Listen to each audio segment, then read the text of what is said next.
This is how most people record vocals and wonder why it don't sound industry. Oh, that's your girl, she tryna lock in.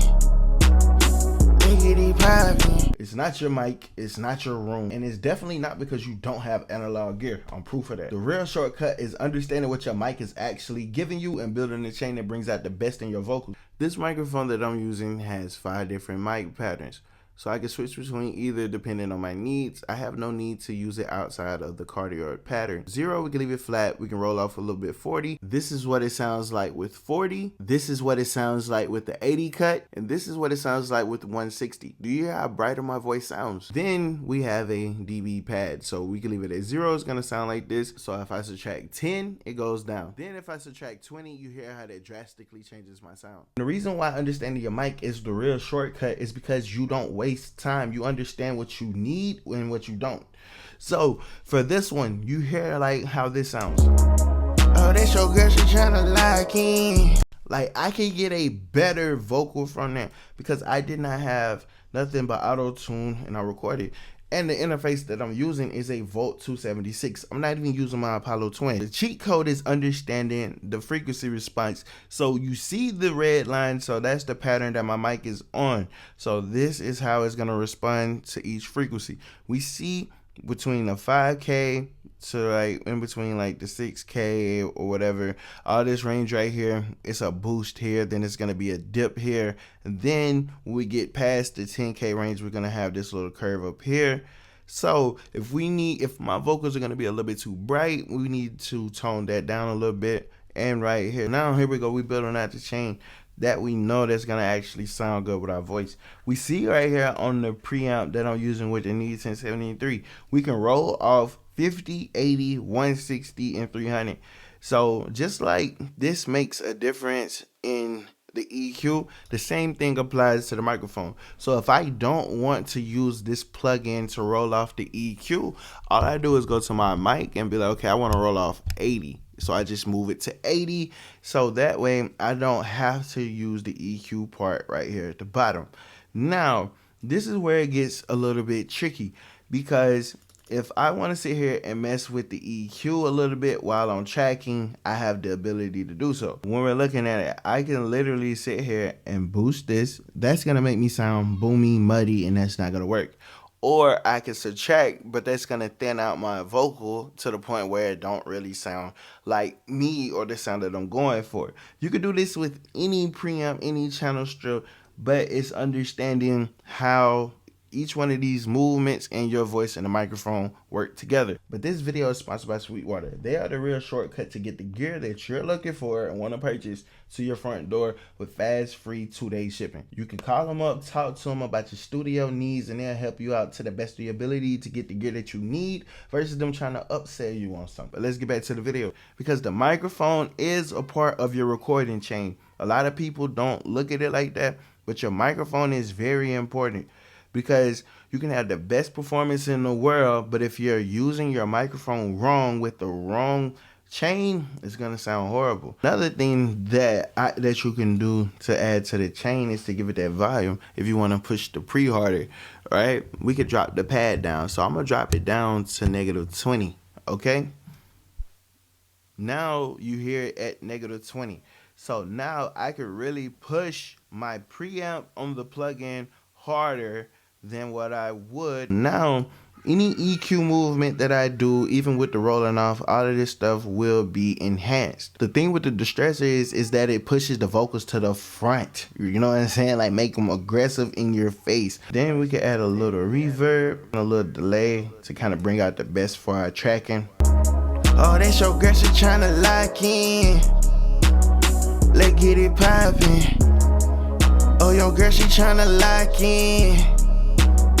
Let's get it poppin'. It's definitely a big difference. Oh, that's your girl, she tryna lock in. That sounds thinner. Oh, that's your girl, she tryna lock in. Let's get it poppin'. Sounds a little fuller, right? Oh, that's your girl, she tryna lock in. Let's get it poppin'. One more time. Oh, that's your girl, she tryna lock in. Let's get it poppin'. Oh, your girl, she tryna lock in. Let's get it poppin'.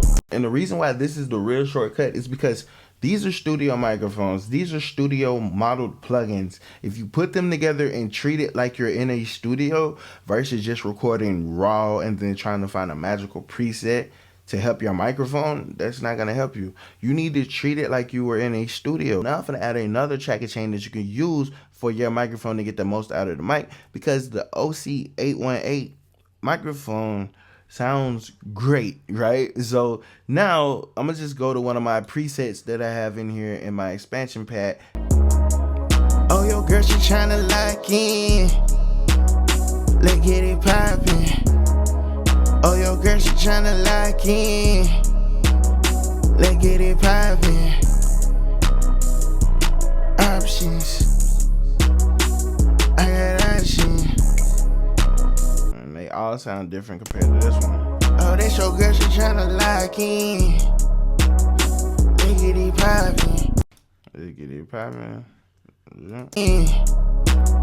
Let's get it poppin'.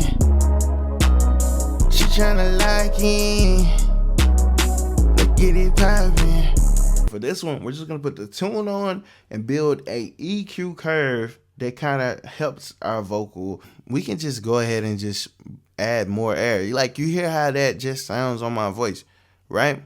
That's not really gonna be pleasing to me. So if I want to darken that up a little bit, we could just bring this down just a little bit. Then we see over here, I got it rolled off on 80. So you see how that's acting. So now when I do 160, we hear how that affects, and we seeing the difference between it. So now it's not rolling off right here. We seeing like the lower parts here, but we see that one little switch makes my vocals brighter. So like if I have a preset or a vocal chain with this microphone that's boosted up here, of course that's gonna be sharper, right? That's gonna be brighter, but that's not a pleasant vocal. So that doesn't sound good, right? And that's the problem that happens with a lot of people's presets and with their microphones, is because they're using the wrong preset for the microphone. They're not understanding what's going on with their mic, right? Because if I subtract here, that really doesn't do much for my vocal, because my vocal isn't muddy. You see what I'm saying? But this is a brighter microphone. It's right. So like you can really you hear that, like that one little movement right there just makes the mids brighter. Like it just opens it up brighter. But that's not gonna be good for my voice. You see what I'm saying? So you have to understand what is going on with your vocal, because the microphone sounds clean as it is, right? Only thing that really gets the most out of the microphone is when I add a preamp plugin. Just because you don't have a Neve 1073 or Tool Tech 1176 or any other studio gear, you can get the plugins and use the plugins as if you was in the studio to get the most out of your microphone. Because one of the most expensive things you should have if you're recording in your home studio is a microphone. And you don't have to break the bank, because this microphone is like $1,300. Like a studio quality mic, that's all you need. And I'm using a Volt 276 as the interface. Like, if you don't believe me, let me show you. I'm using a Volt 276. Like, if I sit here and boost this up right here, take this down just a little bit, boost this right here just a little bit, right? That changes how my microphone responds. So now if I do this right here, let's go back right here. Oh, that's your girl, she tryna lock in. Let's get it poppin'. Oh, that's your girl, she tryna lock in. Let's get it poppin'. So I just recorded that with auto-tune and with my interface gain up. So I'm still using 0 over here and 0 on the mic, but this is what it sounds like. Oh, that's your girl, she tryna lock in. Let's get it poppin'. But let's say we boosted that right there, right? Let's say for some reason we did that. So I'm trying to show you a point, like show you like how each little movement that happens affects your microphone. So now this is gonna be sharper. Oh, that's your girl, she tryna lock in. Let's Let's get it poppin'. Oh, that's your girl, she tryna lock in. Let's get it poppin'. I got options. I got options. I got options. I got options. Let me bring that down, right? So now we play that. So now this is gonna be sharper. Oh, that's your girl, she tryna lock in. Let's get it poppin'. Oh, that's your girl, she tryna lock in. Let's see how that sounds versus this one. Oh, that's your girl, she tryna lock in. Let's get it poppin'. Oh, that's your girl, she tryna lock in.